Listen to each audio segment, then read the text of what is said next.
Hello, everyone, and welcome back to the Kingdom Minded Mompreneur podcast.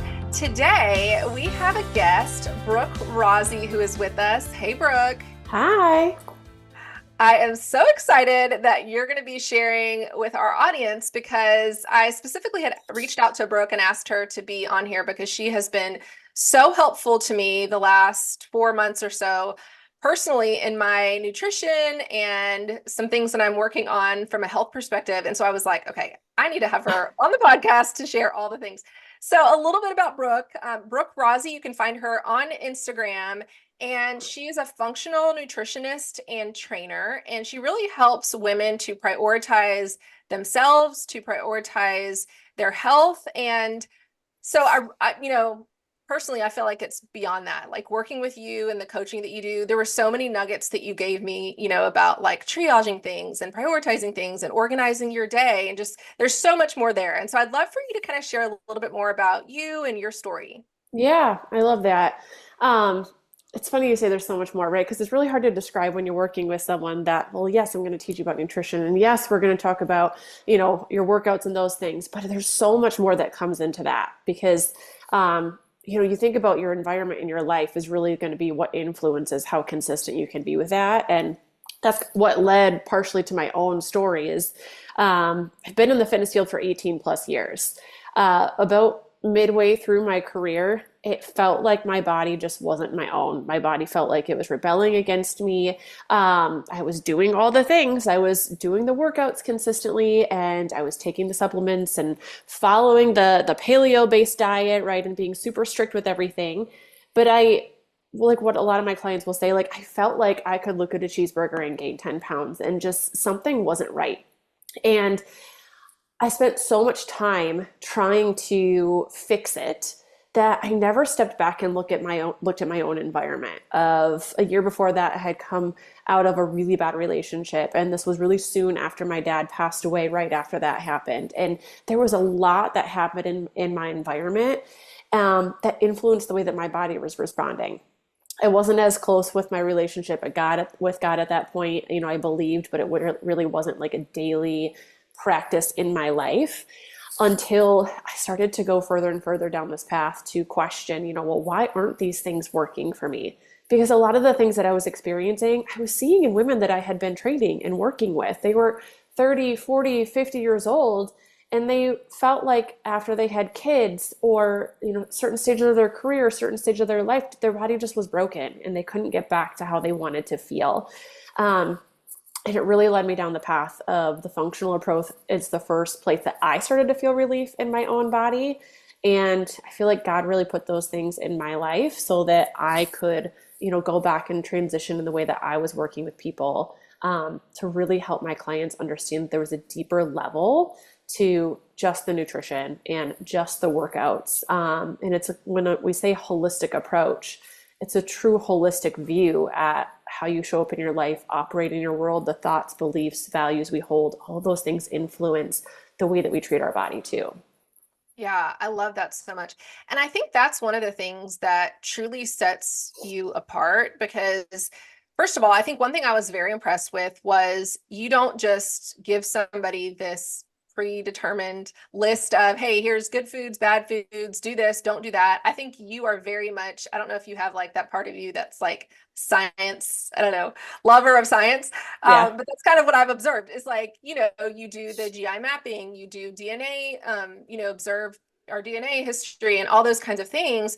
And it does make a really big difference because I know, like I shared with you, when I started to eliminate certain things, even just like gluten for me was huge because while we worked together, I was like, wow, I can tell a really big difference when I cut this out versus when, you just think, oh, this is a quote unquote healthy thing, but if you actually take the time to do the science, Yeah.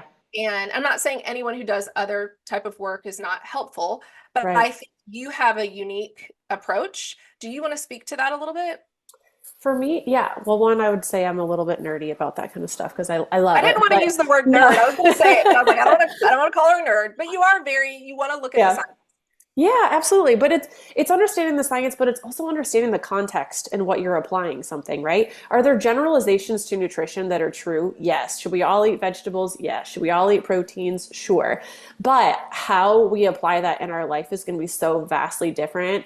And that's what I saw. A lot of women would live in this cycle of, well, okay, they said I have to eat X amount of protein and I have to do this and I have to do that. And I'm like, okay, but is that applicable for you in your body, in your life, right? We have to make sure that one matches the other because otherwise we're kind of sacrificing things that we need to do in our life to meet this certain diet approach, but eventually that's going to give way and they won't work together.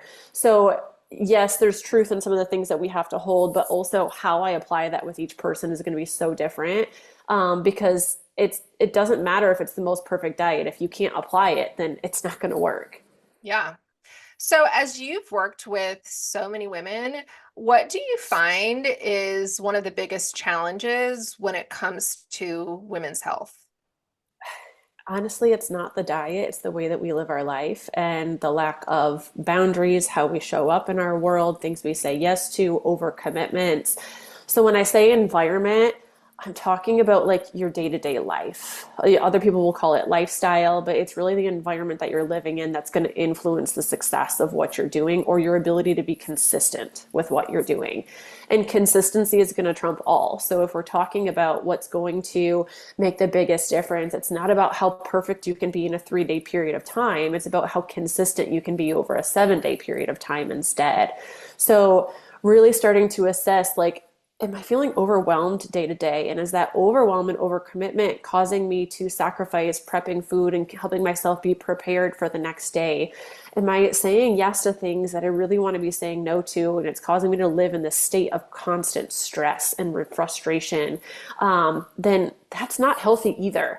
Health is not just the food that we eat or the workouts that we do. It's also like the day to day way that you're feeling. And those are all chronic stressors, but because they're things that we endure regularly, we forget about them. Yeah. So that's probably one of the biggest things that's kind of silent that we all forget about.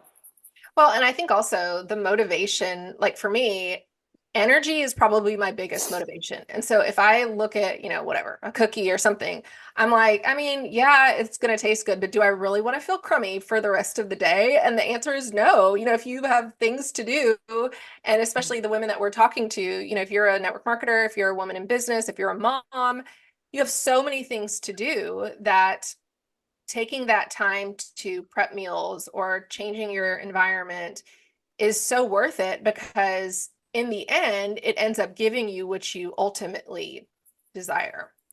So many of us too, especially like for 30, 40, 50, we're raised in this generation, I call it snack bowls generation, where a lot of our thought around food is around, is it this going to make me fat or skinny? Am I going to fit into my pants or not? And a lot of times the food choices we make is based off of something like that, whether we realize it or not.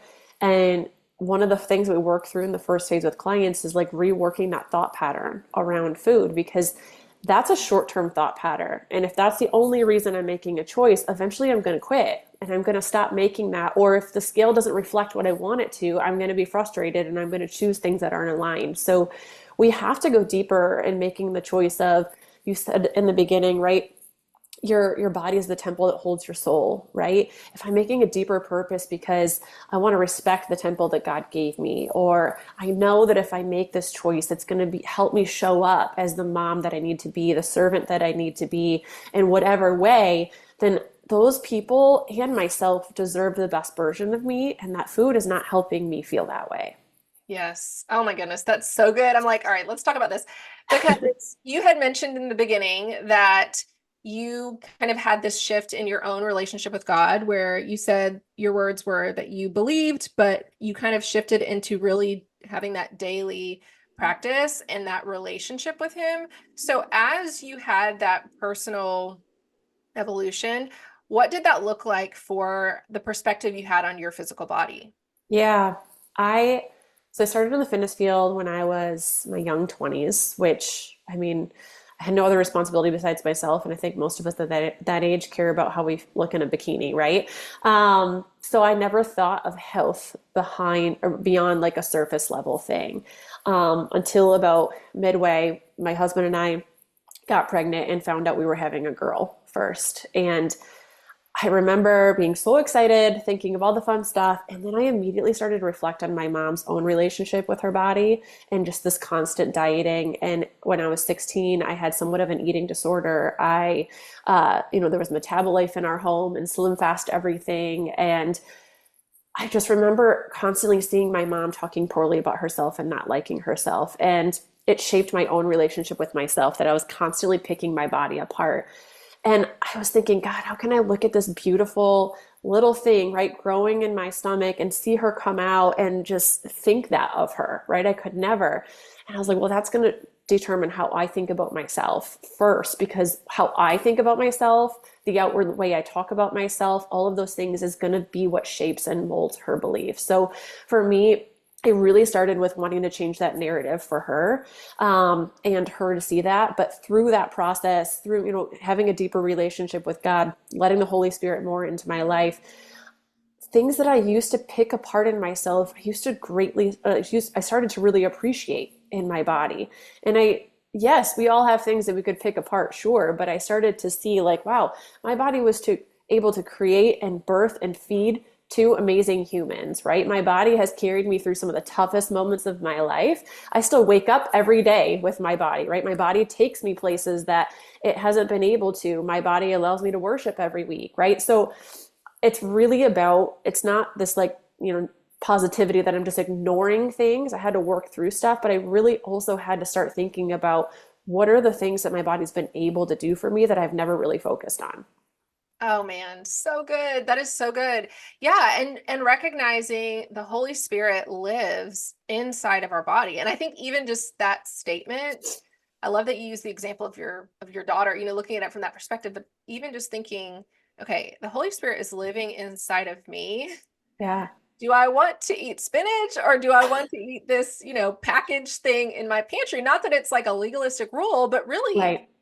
and also I think when we have children, a lot of times that's also the first time. I know for me, when we had our children, I was like, okay, I want to live a long, healthy, energetic life because I want to be around for them. And Right. so I think for a lot of moms, we want that, we desire that, but sometimes there's that disconnect between, okay, but what are the actions that are Yes. needed consistently? Like when you were talking about consistency. And so I want to share something quickly, and then I want to hear your perspective on this. But while Yeah. we were working together, I had told you this story of how we have moved twice in the last year. And so it's just been just a little bit chaotic. And the week that we were moving we'd been in a rental house for a year, back into our other house, our dog had some kind of foot infection. Okay. And I take him to the vet, and the vet gives him two different prescriptions. And she gives me this like printed out sheet of she's like, okay, in the morning, he has to take this with food. In the evening, he has to take this. And then it like changed over the course of, I think it was like 12 days or something. It was like the dosage changed. So I had to like cut pills in half, all that. So as we were working together, you had me on some supplements, and I just kept saying like, oh man, I keep forgetting to take the supplements. I need to like put them where can see them and, put a reminder, but I just kept forgetting. And then here I'm taking my dog to the vet. The vet tells me this like very detailed regimen. I put it on the refrigerator. I set an alarm in my phone. I was like on it, right? I'm like, oh my Yep. sweet little puppy and his foot infection. And it like dawned on me. I was like, Monique, are you serious? Like here, Brooke has given you like this protocol for your health. Like you are as moms, like we are the ones in our home. Like we are the ones who are running the day to day. We are the ones that our family is looking to and all the things. And yet there's some kind of mental disconnect where Yeah. we do not prioritize ourselves. I'd love for you to speak to that. I love that you use that example. I had a boss a long time ago who asked someone in front of me, they were like, well, how bad does it have to be? Right? They're like, how bad does it have to be for you to prioritize something with your dog, right? They had an infection. So that's a pretty bad reason, right, for them to have to take a medication to heal it. Because if you don't, there's not a great alternative. Sometimes we're not feeling bad enough that we're prioritizing it, or we're not recognizing the way that how we're feeling is impacting our day to day enough for us to prioritize the things that we need to feel better. So the question I always ask is like, well, when is it bad enough that you decide to prioritize this and take action? Or how far does this have to go down a path before you start to make a change and start to change or start to shift the way that you're showing up in something? Everybody has that threshold of, I'm not willing to go past this, but we don't recognize sometimes how much our day to day is influencing the way that we're showing up. And until we recognize that, until we draw that line on the sand and say, I'm not willing to go past this any longer, that's when you will start to change. But if you allow yourself to sit in this thought process of, well, it's not bad enough, right? Like it's not so bad, and we just kind of dismiss those things, then you will forever struggle with that consistency, right? Or prioritizing those things. Hmm. Yes, yes. And I think it just, goes back to like, as women, we have so many roles that I Yes. think we need to stop and remember, like, if we are not our healthiest self, even just something as little as being tired, right? Like if I'm Yeah. tired and I'm going through every single day exhausted, and I think that that is normal, then it's going to be, you're going to be okay settling with that versus really coming to this place. And I think that's another thing I'd love to kind of talk about too is what are the things that you think a lot of women think are normal that are not normal? Yeah, we think this, one, from a physical perspective, right? We think that not going to the bathroom every day is normal. That's not normal. Or having inconsistent bowel movements on a daily basis. TMI, we talk about bowel movements all the time behind the scenes in our world. But that's not normal. And that plus your hormonal cycles, if you're cyclical or if you're in menopausal stages, those are what we say like your fifth vital sign as a female. That's a really good reflection of what's happening internally. Your hormonal cycles, a lot of times, are as a female, where we're going to feel our symptoms, but that's not typically the root issue because your hormones are meant to respond to the environment. They're either responding to a physical environment, external environment, something along those lines. But those are going to be the reflection of something is not great. So if you're a cyclical female and you're experiencing PMS symptoms that are disrupting how you feel day to day, whether it's cramping, sleep disruptions, even GI disruptions when you're close to your cycle, significant cravings, significant moodiness, anything along those lines is actually not normal. Or bleeding so much that you're going through a larger tampon or a larger pad every couple hours, that's also not normal to be experiencing. But a lot of times that root or the solver that we're given is to take a birth control, right, or something that will take over the control of our cycle versus looking deeper beyond, well, what is my hormonal cycle responding to? If we're menopausal, a lot of times the things that we're going to experience are the hot flashes, the extreme mood swings around our menopausal cycles. And we kind of joke like, well, this is just normal, right? That's just a part of menopause, but that actually doesn't have to be the case. But it's really about taking a proactive approach to looking beyond what are the things from a holistic view that influence. My gut is going to play a role. How my body handles and manages in response to stress is going to play a role.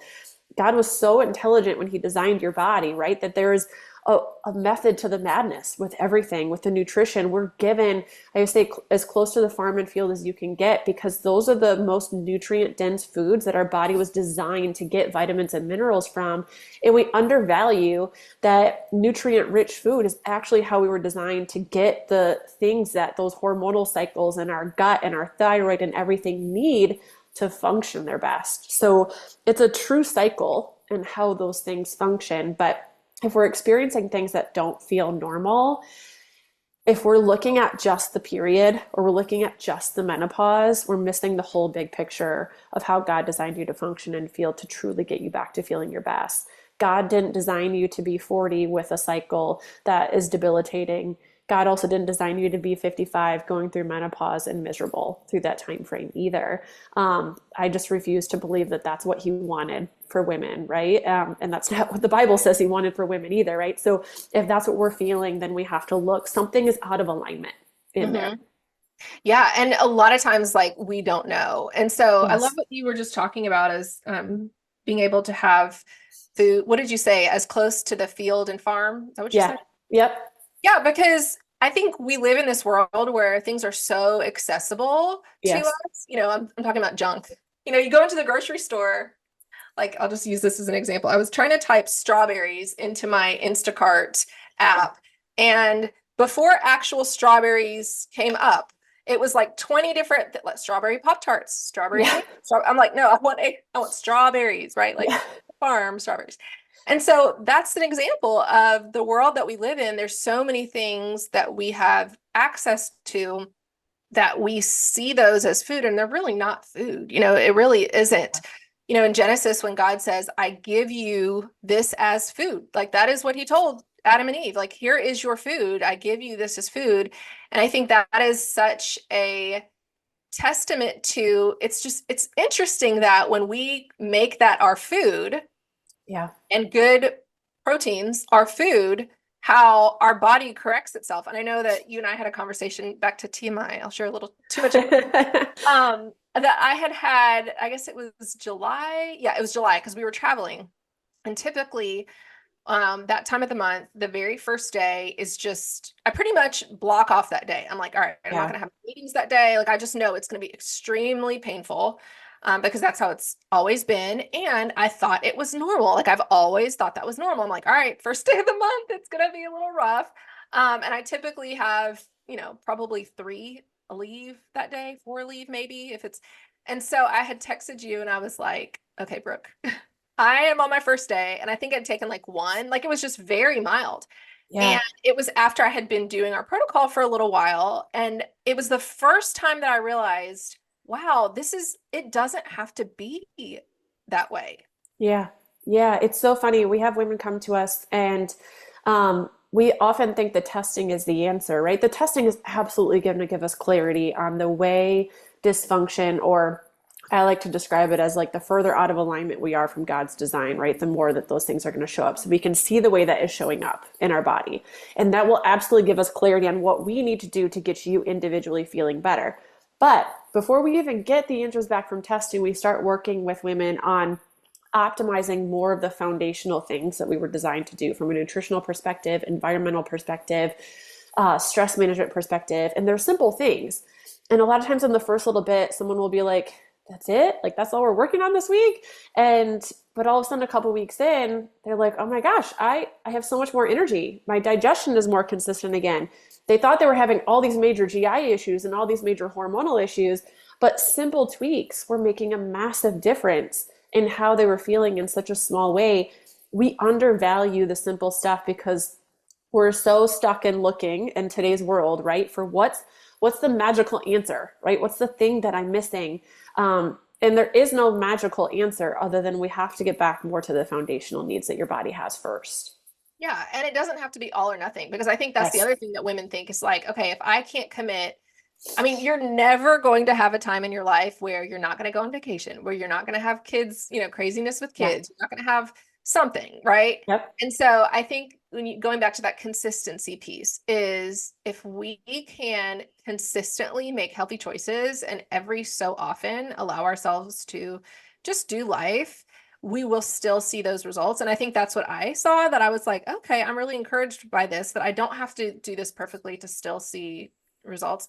And something that you had shared, so as I was working with you, you worked with me individually, but then we also had a group coaching component. And in one of our Yeah. group coaching calls, you had shared this concept of triage and what it means to triage things in your life. Can you share a little bit more about what that means? Yeah, that's my favorite way to kind of give people an analogy, right?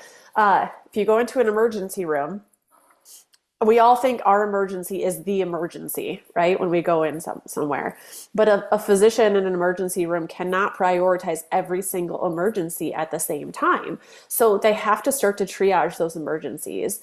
What are the things that are red? Like, red is urgent. I've got to take care of it right now or it's going to go down a bad path, right? Yellow is like, okay, that's next in line, but it doesn't have to be priority right now.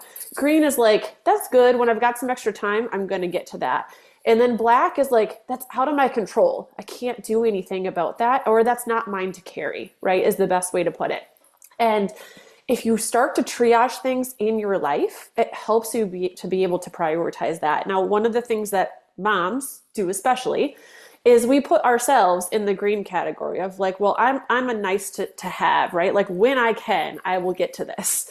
But you have to think about that if you don't take care of yourself, you're going to become a red priority pretty soon. And then all the other things don't get to be in that priority category. Not everything is red, although we often react like everything is. So it's really important. I encourage people like on a weekly basis, a monthly basis, daily basis to go through your schedule. And this takes the better, the more you do it, the better you get at it, right? But it takes 5 to 10 minutes to look at, all right, what's red priority today? What do I need to let go of today? What am I choosing to carry that's not mine? And a lot of times we think like, well, I don't have the time to do this, or I'm too busy, or it's back to school, or it's end of school year, or it's holiday time, and I'll just have to think about that later. And I was just joking with a neighbor the other day. I was like, you're never going to not be busy. I have almost 7-year-old and a 4-year-old. Life will forever be busy for the next 15 plus years, right? So I either do it now or I just don't ever do it, or I have to learn how to do it in this stage of life that I'm in. And the funny thing is, once I figure it out in this stage of life, it's my stage of life is going to change and I'm going to have to figure it out in the next stage of life. So letting go of the perfection, right? Letting I think yourself that is be the biggest human. thing I feel like for women. Yes, 100%. You got to let yourself be human. You are not Jesus. So we have to stop expecting ourselves to be and just be so patient with ourselves while we learn through the process. Yes. Yes. And when you had taught about triage, I actually got a notebook and I was like, all right, I did it. I wrote down all of the things that I was like, all right, these are the things that are high priority. Here are the things that are not. And then I love that you said the things that are not mine to carry. I feel Yeah. like as a message for so many women that there are things like I had, one of my kids, my oldest is 19. And so he's an adult technically. And I had some things on my list that I was doing. And I came to him and I said, look, I was like, I have so many responsibilities and you are 19 and these responsibilities I have been carrying and I'm going to give them to you. And I had to stop, like, I had Yes. to, force myself to be like, Monique, you don't have to track him on Life 360 every second of the day. Or you don't have to do, you know what I mean? Like Yeah. those kinds of things that we add, like that's just an example I'll use. Okay. We add stressors that we don't need to be adding into our life. And then we wonder why we're stressed all the time. And I think that is also connected to our faith. Like, do we trust Yes. that God can take care of the things that he has given us to take care of and that he can be the one to carry the things that are not ours to carry? 100%. It hit me so hard a few months ago when we were at a women's thing at church, and our pastor's wife was like, you are not, a lot of us are trying to play this role of rescuer, and that's not our role that we were given to carry. And a lot of times when we're living in that lack of trust, that, place of unbelief, we don't want to admit it, but it's that we sometimes are having a lack of trust in God's ability, Yes. right? And we are holding so tightly to that control because it is scary and it's uncomfortable to release that. But it's not benefiting us not to. And also, especially when it comes to our kids, right? We're not helping them to be who God's needing them to be or to call into their purpose if we're remaining in that controlled spot. Yes. Yes. Oh my goodness. That it's been like for this last month, the Lord has been showing me this exact lesson. Just like, do you actually trust me? Because God wants to give us peace, and we're not going Yeah. to have peace when we're anxious. Like the only way that we are going to have the true peace that Jesus wants to give us is if we are releasing the things that are not ours to carry and giving it to him to be Yep. the one to be in control of that. 100%. Yeah. And that is probably the most uncomfortable part about the process, right? I always tell people, I'm like, eating some broccoli is actually pretty easy in comparison to the fact that you're going to have to release some things that you have been wanting to deny that you're controlling, right? And that's truly, though, when you start to move into that place where things are going to become more consistent for you. It's an ever evolving process. So that's where you really do have to let go of that perfection, because you're going to always be having places revealed to you that we need to release control, or we need to reevaluate our thought process or beliefs on something. But the more that you can get curious with yourself and you can continue to allow yourself to grow, that's where the relationship with your Holy Spirit and God is so critical to how you show up with your health too. Yes, yes, that is huge. So, as you have been working with women, you recently partnered with Mare, and I love Yeah. that that's such a great compliment to what you're doing. Can you share a little bit about what led to that decision? Yeah. It's funny. I had somebody approach me like a year ago about Amari, and I just had like walls up. I was like, nope, don't want to talk about it. Don't want to hear about it. But a friend wanted to partner with them, and I was like, well, I'll support you, and I'll try some as a customer. And I did not want to like it. I actually fell in love with the product, and uh, being a functional nutritionist, you're trained specifically in supplementation, quality of supplementation, sourcing, and all of those things. So I have a wildly critical eye when it comes to supplements. And I started to look into their products, and I was actually really impressed with the quality and the things that they use. But not only that, I do have clients that sometimes struggle to take a capsule based supplement. And I was like, if I can find something, right, that is liquid, that is trustable, because a lot of times there are things that are liquid that the quality is then sacrificed, but can still help them feel better and deliver the things that I need them to have so that they can show up in the way that they need to. Amari was starting to be a lot of that solution for people. Now they have multiple products, but the thing that I got started with is their core or their flagship product called Happy Juice. That is three products put together that when people were describing how they felt using it, they were describing themselves as happy. Well, it actually has a huge gut brain connection. And being a functional nutritionist, knowing that how much is happening in the gut influences what's happening in the brain, which influences your mood, your cognition, your memory. I work with women all the time who describe themselves as having brain fog or mom brain, as we'll say it. Or just feeling overall anxious and just consistently stressed out for really no reason. Or by 4 or 5 p.m., they're exhausted. And the workout that they planned to do, they had zero energy to go do. And it was interfering with their ability to be consistent. I started to feel a shift in my own self. So I started to recommend it to a couple of clients that I knew would benefit. Started to see a huge shift with them. And so we decided to partner with them because it was making a huge impact in how our clients were feeling. I love that. And I love that you have that, in your words, science nerd part of you, Yeah. because I think that's an even bigger testament too, is like, as someone who had very high standards of what, is high quality, you are able to look at the ingredients and see that this is something that could benefit other Yeah. people. So I love that. Yeah, I love that the company was, just as picky about things as I was.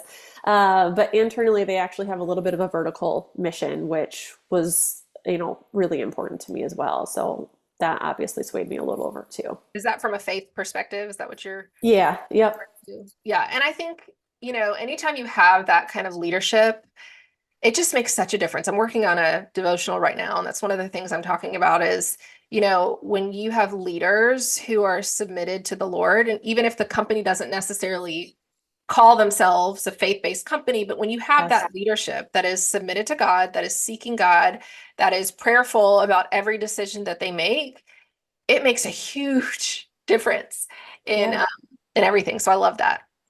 Integrity is really important to me. And so for me, that is, right? That's where integrity really comes from in my perspective. So that builds more trust of, I can trust that the decisions you're going to make that are going to be done with integrity, right? And as you move forward, there's going to be a deeper thought process behind what you're doing in there too, besides just making a profit. Yes, I love that. So you are a busy mom of two, and you're working and Yep. you're raising your kids and all the things. How do you balance being that working mom?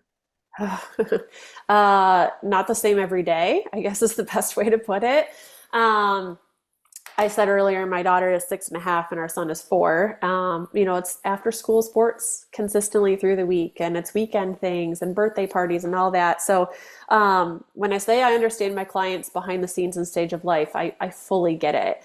I have what I would call foundations. It's what we'll call it with a lot of our clients. There are foundational things that have become my non-negotiables. No matter what, I will prioritize protein. It may not be something that I am making at home. If we're eating out somewhere, I'm going to prioritize it. Is it going to be 100% the best source? Maybe not, but that's my non-negotiable. No matter what, I will drink enough water. Whenever I can, I will prioritize rest and sleep, or I will constantly be evaluating our schedule to see is this working or not working. Um, and I think one of the biggest things that makes a difference for me is taking a proactive approach to our life. So my husband and I together on a Sunday will sit down and go through our schedules, and we'll go through, how does this feel? Does this feel overwhelming? Does this feel aligned? Where is our time with our kids? If we're so busy that we can't even guide our kids how we need to be, then this isn't working, right? This isn't designed to be how it is. So us being able to be a team together and say no as often as we need to and redirect as often as we need to.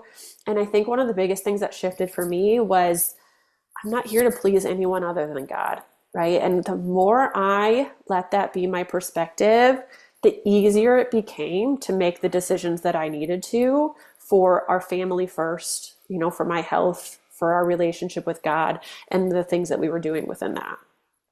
Wow. Yes. Yes, yes, yes. I love what you said. I'm not here to please anyone but God, because I think that alone will set so many women free.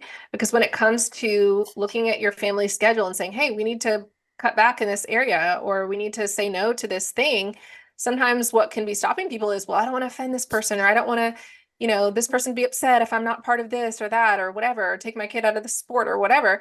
But Yep. it's like if you're really submitted to the Lord and the Lord is guiding you into whatever that is for your family, and everybody's family is different, then it's always going to be the right thing because it was led by the Holy Spirit. Yes. And that's not easy, right? It sounds so easy to think that way. It's not. You're going to wrestle with it consistently, and I still do. But I can't let the opinions of what other moms are doing, right, or committing to or not committing to. And I had a mom say to me once, and I said to my husband, I was like, I don't know why this is irking me. But I said, no, I was like, we're not participating in that. And she messaged me one-on-one, and she was like, I just want to be the rebellious mom that you are. And I was like, I'm not rebellious. I'm just prioritizing my family in here. And I guess that can come off as rebellious. But at the end of the day, it's going to come with some judgment from other people. And that's okay. But there was a book that really rocked me. It's called Driven by Eternity by John Bevere. And it's really about the judgment of believers. And my husband and I did the class through our church. And the first couple of classes we left, it was pure silence in the car. And he was like, you want to talk about it? And I was like, no, I don't want to talk about it. I can't talk about it yet. Because it really goes into who are you pleasing? And from that time on, I was like, we can't keep making these decisions like this. It doesn't feel good. That's what leads to the anxiety. That's what's leading to the stress. And who wants me to feel the anxiousness and the stress, right? The enemy is who's benefiting when I'm feeling that way. And I can't show up as the mom I want to be. I can't lead them the way that I need to. So it was a really hard shift in our life, but it's also come with joy and peace and all those things at the same time too. Yes. Okay, I'm gonna look that up. I love John Bevere. I've read Yeah. The Bait of Satan. I don't know if you've heard of that. I haven't read that one. No. Oh, that's good. It sounds like kind of similar. It's about offense, the offense of other believers or being offended by believers. And then of course his wife, Lisa Bevere, has just some incredible, stuff out there. And so I love what you said. And I think with that, it really is being misunderstood and Yeah. being okay with it. Like Yep. choosing to be misunderstood by other people and not having to defend yourself or stand up for yourself, or, just allowing God to fight that battle and say, okay, you know what? Like I may be misunderstood by this person. This person may say something about me or judge me or whatever. But when you are so focused on, I think, especially for leaders, like if you are someone who is in a position of leadership, when you are responsible for other people, whether it's your children or your network marketing team, you Yep. have to be so laser focused on the voice of the Holy Spirit so that you can be guided by that and drown out all the other noise. 100%. I think God has a greater calling and purpose for all of us in our life in some way, shape, or form. And if we are spending so much time being distracted, by the noise around us, and we're missing that. We're not Yes. able to tune into what we need to. And it's a constant practice. It's not going to just, I think we sometimes get this perspective that it just comes easy, or we just reach this place where we're never impacted by it again. 100% my feelings get hurt. You got to keep taking that back to God first. Yes. I love that so much. Okay. So one of the questions we always ask our guests is, obviously the podcast is called The Kingdom Minded Mompreneur. What is your definition of a kingdom minded mompreneur? Oh, I think it's everything we just talked about, right?